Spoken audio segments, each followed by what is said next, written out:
So I want to thank AIM very much for giving Backstop the opportunity to work with them on this important piece of research.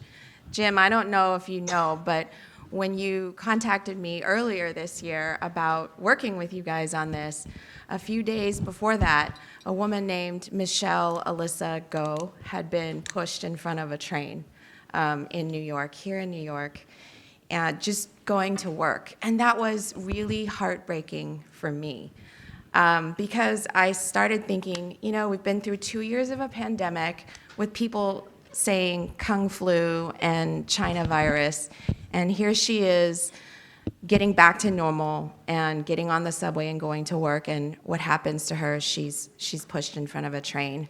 So when Jim reached out, I was already in the mindset of, I really want to do something if my firm can do something to support this. So this year we looked at the experience of Asian American women in financial services. This bamboo ceiling and this glass ceiling are real for Asian American women in this industry. 80% of them saying it's real. I don't like data, I like stories, but I think data is important in the sense that the numbers do say that Asian American women believe it affects genders differently. And also, 62% of them are saying that this effect really comes through as they're moving into more senior positions. This research, as was mentioned, was just published on Tuesday, and it's already received a lot of coverage. But this is a data point that I really wanted to call out because as part of this research, we went out and surveyed hundreds of people. Because if you're going to look at an Asian woman's experience, Asian American woman's experience, you have to look at that of non-AAPI men, you have to look non-AAPI women, and you have to look at the experience of AAPI men as compared to AAPI women, right, to be able to say that there's a difference. But one thing that I thought was interesting is this. So we asked API women and non-API women, if the bamboo ceiling impacts women more adversely than men, why is that the case? What stereotypes do you think drive this view? So the left is how Asian American women answered, and the right is how non-Asian American women answered. But if you look at their answers, the top answers, you see it's different, right? So for Asian American women, number one, women are seen as good executors but not leaders. Women are not as assertive in seeking increased responsibility. Women are seen as subservient or meek. So some of these are very classic stereotypes and cultural norms about Asian American women. But then how did non-Asian American women answer? They said, number one, women are seen as caregivers and prioritize caregiving.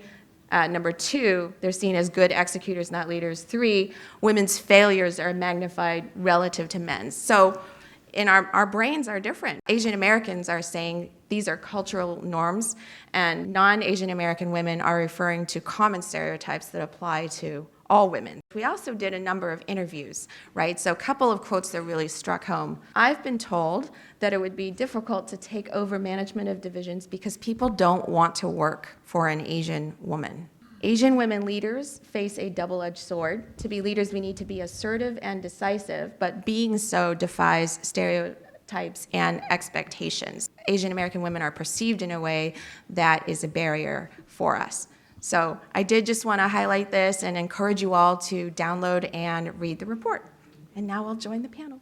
Thanks to AIM. I'm June Kim. I'm the Director of Global Equity for the California State Teachers Retirement System. We're based in Sacramento, California. It's great to be here today. Great to see everybody. So I'd like to ask the panel your comments, your observations on some of the stats that Mayor shared. You know, throughout my career, there's definitely been a tone of feeling like my AAPI heritage was a barrier and not a boon to becoming a leader. And it was the upbringing, perhaps, maybe it's the stereotype I think that came across too about being submissive or you're not assertive enough to be a leader. But definitely, time and time again, I just don't think you're pushy or aggressive enough. I just don't think you're speaking up. And it took a long time to shake that out, but also to redefine what leadership can mean. I think Brenda said something like this on a call we were on recently, and she said, leaders who listen.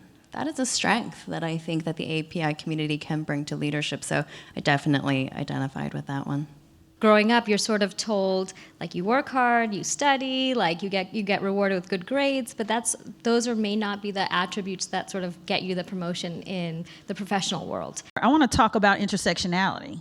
for me as a Black woman, and I'm sure you can tell in the way I presented my conversation, no one has to tell me to speak up. It's probably the opposite. But like, Erica, could someone else go next?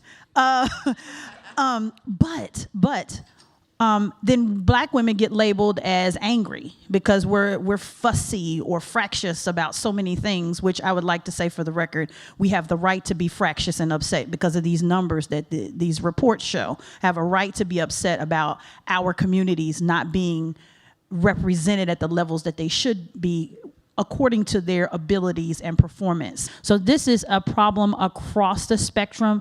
That's why I'm also glad to be here today and consider myself an ally to this community, because we have the same issue. It's just labeled, the phrases they tell us, Binna, they're different phrases, but they have the same biases and negative stereotypical energy behind them.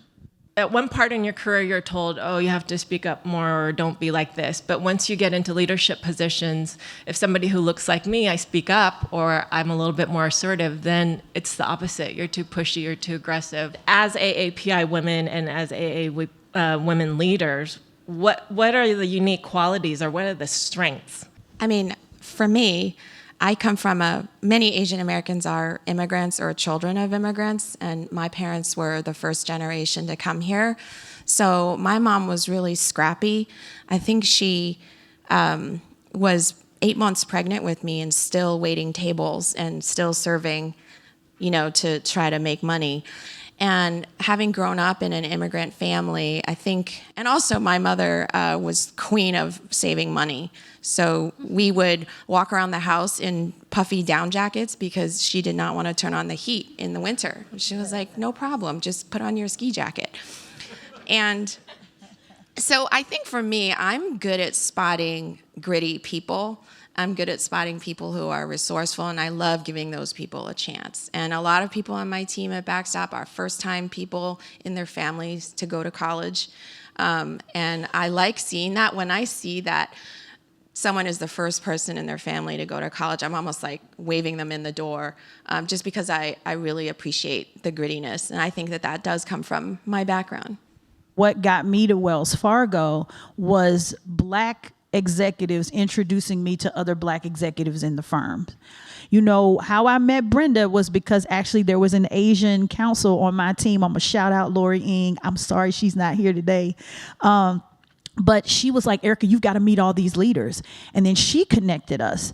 It's the communities overlapping, connecting, putting us on display in a positive way. Erica, I completely agree with that. So one anecdote that I want to share with everyone in this room, and I think Lisa Lee's in this room, I can see her in the back. How I got to One Rock is actually through the network. And so Lisa was very kind. I just sort of cold emailed her, outreach. I said, I saw you at a conference. I would love to connect, and I'm thinking about other opportunities. And we had coffee for like 2 hours, and the next day she introduced me to Tony Lee, who's the founder of One Rock. And a few weeks later, I ended up getting the opportunity. And it's sort of that power of the network. She really didn't have any connection to me. I just sort of reached out to her, and so I'm eternally grateful for that. I also think that diversity sort of begets diversity. So at that time, One Rock was a smaller firm. At that time, there were 6 people. 2 out of the 3 partners were minority or female.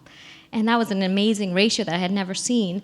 And I'm proud to say, we've now been around for 12 years, and that ratio still continues. I mean, over 50% of our team is minority or female.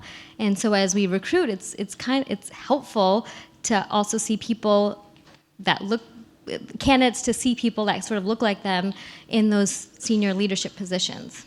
Do you have advice that you can give to women who are striving to break through that bamboo, that glass ceiling, just that whatever it is that's in the way, maybe advice to organizations on what they can do to create more diverse leadership? Deepen your relationship with diverse organizations. Better leverage how you connect with them. For example, with AIM, we're not just sponsoring the conference. We're talking about research. We're talking about job postings, creating real opportunities in the industry, real business opportunities with firms that are here.